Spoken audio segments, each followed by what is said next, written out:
Hello guys, welcome to my channel.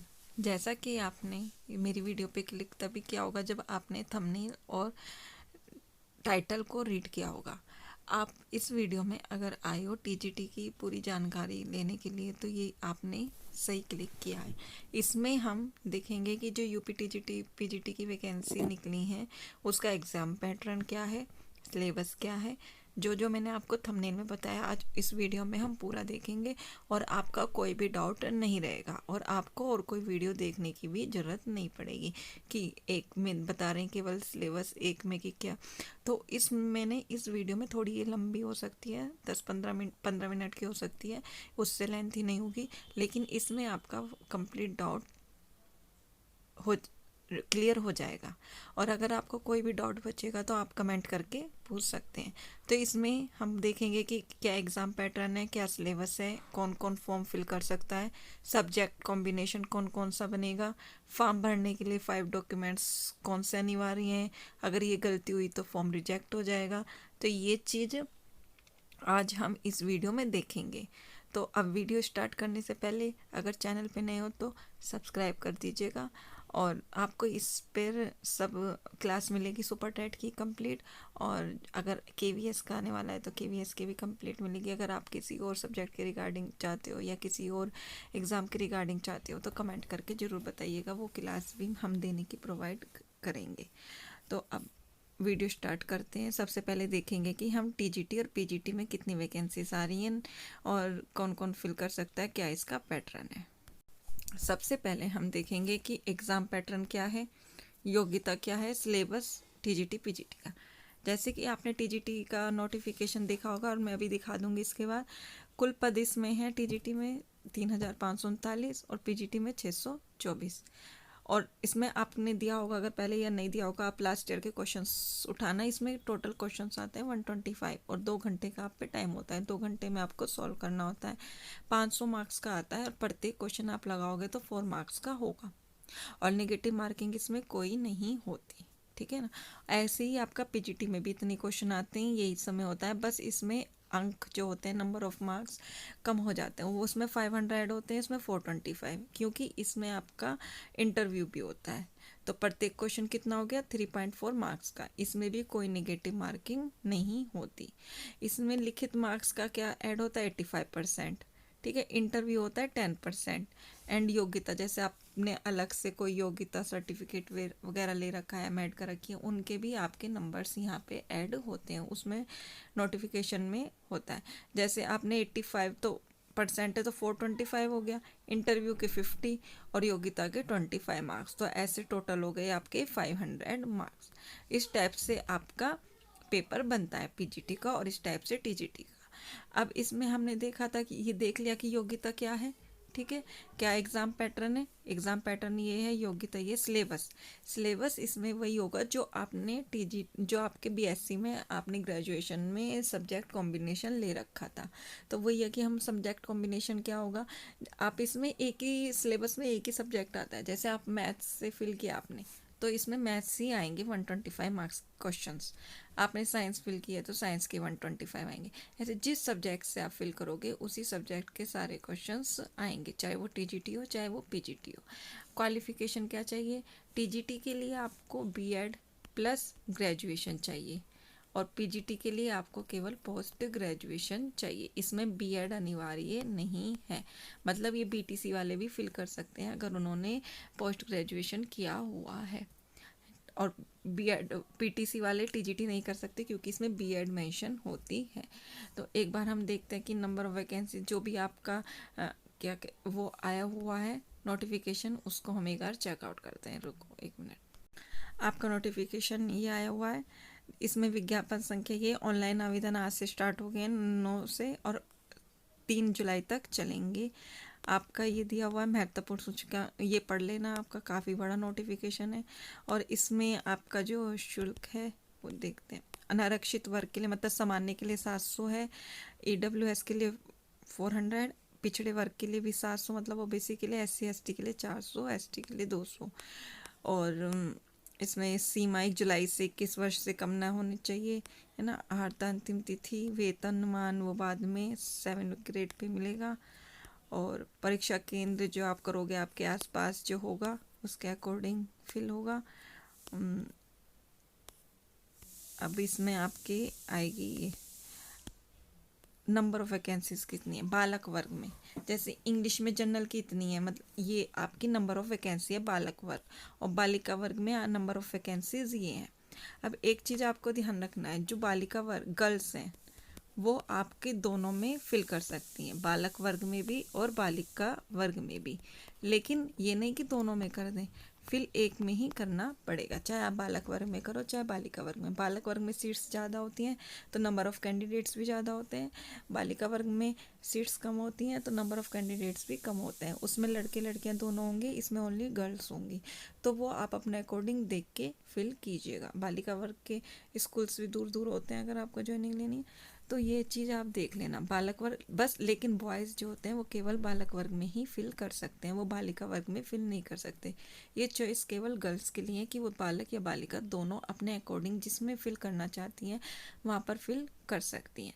तो ये हुआ आपका फिल का कि कौन कहाँ पे फिल कर सकता है। मैथ्स में जैसे केवल यहाँ पे 25 वैकेंसी है और जनरल में ओनली 17, और बालिक वर्ग में मैथ्स में कितनी है 508 वैकेंसी है ना।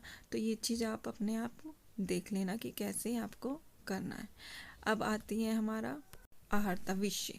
जैसे आपने हिंदी, अब हम कहेंगे कि हमारी क्वालिफिकेशन क्या होनी चाहिए, सब्जेक्ट कॉम्बिनेशन जैसे मैंने उसमें बताया था। तो अगर आपने ग्रेजुएशन में आपके पास हिंदी भी थी और संस्कृत थी 2 इयर्स, तो आप अगर बीएड में नहीं थी लेकिन उसमें ग्रेजुएशन में थी तो आप हिंदी से फिल कर सकते हैं ये। और मैथ्स आपकी बीएससी में आपके पास मैथ्स कंपलसरी होनी चाहिए, चाहे 2 साल हो, कोई भी सब्जेक्ट आपका 2 साल होना चाहिए वो आपका ग्रेजुएशन में, तभी आप उससे टीजीटी में फिल कर सकते हैं। ऐसी इंग्लिश में भी आपका 2 इयर्स ग्रेजुएशन में इंग्लिश होनी चाहिए, संस्कृत में भी 2 ईयर संस्कृत वाणिज्य, अभी आपने बीकॉम किया हुआ है और आपने बीएड में आर्ट्स ले लिया या आप एसएसटी ले लिया तो आप फिल नहीं कर पाओगे। आपकी जो टीजीटी की वाणिज्य की वैकेंसीज निकलती हैं आप उसी में ही फिल कर सकते हो, क्योंकि इसमें आपका मेन होता है बीएससी वाला, जो आपके बीएससी में सब्जेक्ट्स थे आप उसी के अकॉर्डिंग उसमें फिल कर सकते हैं टीजीटी में। तो ये हो गया आपका कि आप कौन कौन से सब्जेक्ट को, जैसे साइंस है, साइंस से आपका तो फिजिक्स एंड केमिस्ट्री दोनों होने चाहिए बीएससी में ना। जीव विज्ञान के लिए जंतु विज्ञान और वनस्तु विज्ञान होने चाहिए दोनों, तभी आप फिल कर सकते। तो मेन है आपका ग्रेजुएशन का, और 50 मार्क्स से आपके नीचे हैं तो आप फिल नहीं कर पाओगे। तो मेन है आपका जो भी ग्रेजुएशन में आपके सब्जेक्ट्स थे, और 2 ईयर अगर वही सब्जेक्ट, जैसे आपका आपने हिस्ट्री होता है, ज्योग्राफी होता है ना, सिविक्स है ना, तो आपके कोई भी 2 सब्जेक्ट्स थे बीएससी में ग्रेजुएशन में बीए में मतलब, तो आप उसको टीजीटी में कोई भी एक सब्जेक्ट से फिल कर सकते हो, चाहे हिस्ट्री से करो चाहे ज्योग्राफी से, तो वो आपको अपने अकॉर्डिंग चेक करना पड़ेगा। तो हम जो हमने अब थंबनेल में पढ़ा था कि क्या सिलेबस है, क्या पैटर्न है, कितने पद हैं, कौन फिल कर सकता है, क्या सब्जेक्ट कॉम्बिनेशन है, तो वो सब चीज़ हमने देख ली है। अब ये है कि हम तैयारी कैसे करें, तो आप SCERT की बुक्स से जो आपका सब्जेक्ट है वो पहले 6 to 12 ले लो, क्योंकि ग्रेजुएशन बेस आता है टीजीटी, फिर ग्रेजुएशन की बुक्स से तैयारी करो। कॉम्बिनेशन आपकी देख लिए, फीस जनरल की 750 है, ओबीसी की फ़ीस देख ली। वैसे बीएड अब ये होगा कि अगर हमारे कॉम्बिनेशन नहीं बन रहे हैं, हमारा ये कॉम्बिनेशन नहीं था और हमने वो कर लिया, तो आपका कॉम्बिनेशन नहीं बनना तो आप अपनी, अब देखो आपका उसकी तो आ गई है आपकी टीजीटी की, लेकिन अभी सुपर टेट की आपकी, जैसे कि वहाँ पे आपका बीएड पे वो चल रहा है, तो केवल अभी उसको रोका गया है, इसे कैंसिल नहीं किया गया है।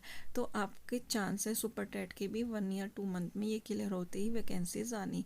100% वैसे ही बीएड बाहर नहीं होगा क्योंकि जब इन्होंने रखा है तो, लेकिन अगर 1% हो सकता है, अभी कुछ नहीं पता, लेकिन आप अपनी तैयारी को कम मत कीजिए, अपनी तैयारी को करते रहिए। अगर आपका टीजीटी में फिल करने का कॉम्बिनेशन नहीं बनना है, अगर आपका टीजीटी का फिल कॉम्बिनेशन बनना है, टीजीटी का फॉर्म बनना है, तो आप पहले टीजीटी की पे ध्यान दीजिए, क्योंकि अभी 3-4 मंथ की तो पता ही नहीं सुपर टेट की, अभी नोटिफिकेशन आएगा, पहले ये मुद्दा दूर होगा। ये इसलिए हुआ है ये मुद्दा क्योंकि आपके जो बीटीसी के कॉलेज हैं, स्कूल्स हैं, कॉलेज हैं, वो अब खाली जा रही हैं उनकी जो सीट्स हैं, क्योंकि जब बीएड जब से हुआ है तो बच्चे बीएड ही करने लगे हैं, क्योंकि बीएड वाले कोई भी एग्ज़ाम दे सकते हैं, चाहे वो टीजीटी हो, एलटी हो, कोई भी आपके जितने भी एग्ज़ाम निकलते हैं बीएड किया हुआ है फिल कर सकते हैं, और बीटीसी वाले केवल प्राइमरी। इसलिए बच्चे बीटीसी पे कम देकर बीएड ज़्यादा करने लगे हैं जब से प्राइमरी में बीएड को अलाउ कर दिया गया है। तो इसलिए ही ये भी हो रहा है कि बीटीसी को बंद ही करके एक बीएड ही कर देंगे। तो यही चीज़ है, इसलिए ये चीज़ अभी चल रहा है, तो इसलिए आप इस पर ध्यान मत दीजिए, अपनी तैयारी कीजिए। अब नेक्स्ट है आपका डॉक्यूमेंट्स। डॉक्यूमेंट्स क्या क्या चाहिए। अब डॉक्यूमेंट्स के लिए आपको इसमें जो जो पूछा होगा स्टेप वाइज, मोबाइल नंबर लेते हैं जैसे, जो वही मोबाइल नंबर फिल करना जो आपका चलता रहे एग्ज़ाम तक, जब तक पूरा रिजल्ट या क्लियर नहीं होता। ईमेल आईडी भी वही डालना जो आपकी एक्टिव हो। 10 का सर्टिफिकेट, 12 का सर्टिफिकेट, बीए बीएससी की मार्कशीट, रोल नंबर, बीएड की डिटेल, यही सब चीज़ पूछी जाती है। अब पूछेंगे कि जर्नल वालों का, जैसे वहाँ पे ऑप्शन आता है आपका कि आप यूपी के निवासी हैं, अगर आपने कर दिया यस तो वो पूछेगा जनरल में है, ओबीसी में है ना, एससी एसटी में, तो फिर आपको डिटेल देनी होगी। अगर आपने कर दिया नो तो फिर आप अदर स्टेट के माने जाएंगे और फिर आप जनरल में ही काउंट होंगे। यहाँ पे बच्चे गलती करते हैं। और अगर आप जनरल में हैं तो फिर तो आपका कोई निवासी प्रमाण पत्र लगता ही नहीं है, लेकिन एससी एसटी ओबीसी में तो आपका प्रमाण पत्र लगता है। ईडब्ल्यूएस का अगर आप पे सर्टिफिकेट है तो आप वहाँ पे हाँ कीजिएगा और उसकी पूरी डिटेल फिल कीजिएगा, और ईडब्ल्यूएस का भी अपना सर्टिफिकेट बना लीजिएगा। 9 जुलाई तक का ही लगेगा, जिस दिन तक का फॉर्म भरा फिल होना होता है वहीं तक का लगेगा। अगर आपने बाद में बनाया तो कोई फ़ायदा नहीं, वो आपका माना नहीं जाएगा। ये वैसे तो जो वैकेंसी है जुलाई में आने वाली थी, लेकिन तदर्थ की वजह से ही अभी इन्होंने जून में ही नोटिफिकेशन दे दिया है, तो इसलिए सुपर टेट का भी कभी भी आ सकता है ये क्लियर होकर। इसलिए आप अपनी तैयारी को करते रहिए, और बालक और बालिका वर्ग का जरूर ध्यान रखिएगा। आप नंबर ऑफ़ सीट्स को देख के कि आपको किस में फिल करना चाहिए। केवल गर्ल्स के लिए ये, बालक तो बालक में ही करेंगे, लेकिन लड़कियां बालक या बालिका में दोनों में कर सकती हैं। तो मेरा मानना है कि आपका सब डाउट क्लियर हो गया होगा कि कितनी वैकेंसीज आ रही हैं, किस में आपको करना है और क्या आपको कॉम्बिनेशन लेना है। जो भी मैंने आपको थंबनेल और टाइटल लगाया था उससे रिगार्डिंग मैंने सारी डिटेल प्रोवाइड करा दी है। अगर कुछ बच गया है तो आप मुझे कमेंट करके ज़रूर बताइएगा, और मेरे को अगर लगेगा कि ये चीज़ रह गई है तो मैं एक वीडियो और प्रोवाइड कर दूँगी। तो आज के लिए इतना ही। अगर वीडियो अच्छी लगी है तो लाइक कर दीजिएगा, और चैनल पे नए हो तो सब्सक्राइब कर दीजिएगा, और कोई आपकी क्वेरी है तो कमेंट करके ज़रूर बताइएगा। आज के लिए इतना ही। Thank you.